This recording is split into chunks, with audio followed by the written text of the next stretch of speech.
Hi friends, मैं लक्ष्मी और लक्ष्मी संगीत की दुनिया में आप सभी का स्वागत करती हूँ। और मैं एक देवी गीत सुनाने जा रही हूँ, तो पसंद आएगा तो कमेंट में ज़रूर बताना।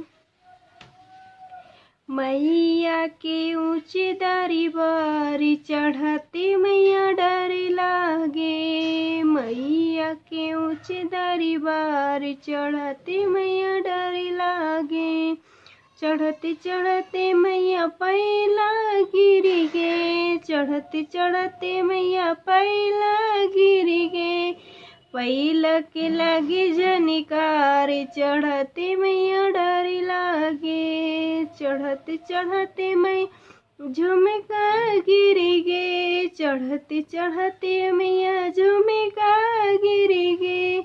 झुमको के लागे झनिकार चढ़ती मैया डर लागे। मैया के ऊंचे दरी बारी चढ़ते मैया डर लागे।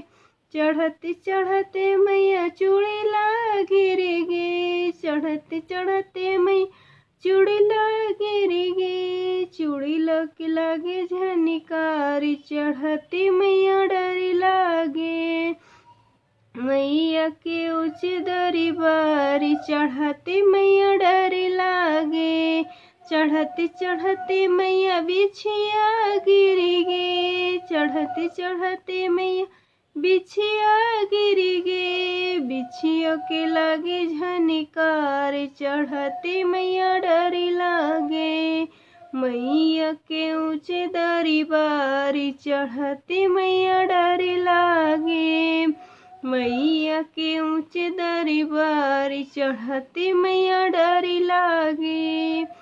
चढ़ते चढ़ते मैया नथिया गिरी गे। चढ़ते चढ़ते मैया नथिया गिरी गे। नथियों के लागे झनिकारी चढ़ते मैया डर लागे। पसंद आएगा तो कमेंट में ज़रूर बताना।